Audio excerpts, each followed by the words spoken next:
In 2013, soon after the war, this Kibuloya project was orchestrated where there were supposed to be settlements. Nearly 6,000 Sinhala families were going to be settled in under this scheme. Already some 3,000 or nearly 4,000 families had already been settled in areas where in 1984, due to systematic military operations in those areas, people from Mullaitivu East and Vavuniya North, Tamil people who had lived there for centuries were systematically driven away. They were displaced. And before they could return, there were Sinhala colonization projects that took place. Now, this has been a long-standing vexed issue that we have been raising from time to time.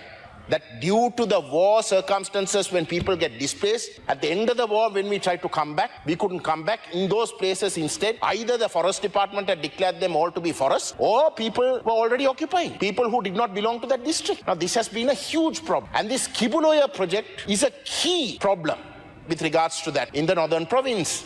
And we had been severely opposing this, not only us, including members from the other Tamil parties representing the Northeast have been severely opposing. Now, if you look at that project, this is the official position of that project. The entirety of the settlements that are going to take place is Sinhalese. And that is one of the complaints that has come out from the environmental department, has come out with a feasibility project analysis where they have pointed that out, saying that this is actually in violation of the constitution to carry out settlements like this. But that is the intention of the project. Now, that sort of project coming under the Rajapaksas is something that we can understand. Not that we agree with it, we opposed it, we can understand. But this is coming under your government. You call the Rajapaksas racist, but you're doing it. And in addition to that, the Rajapaksas allocated 7 billion rupees to carry out this project. You have increased that by a further 2 billion. How on earth can you expect us to accept this? Isn't this utter racism? What is the message you're sending us? When we raise this, we are being targeted. The president goes to govt and says that when we protest against the Thayyatti Vihare that was built on private land,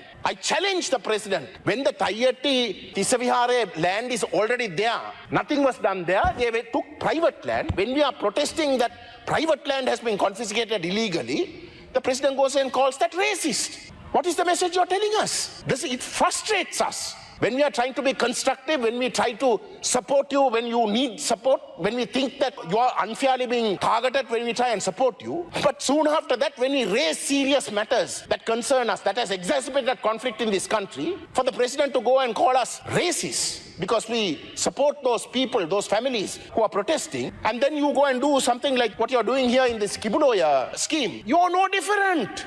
You're no different. So I ask the Prime Minister that if this government is different from the others, then there must be a systemic change in the way the government treats the people of the Northeast. You can't do the same thing that the previous governments did for year in, year out. Do the same thing and then say that they are racist and you're not racist.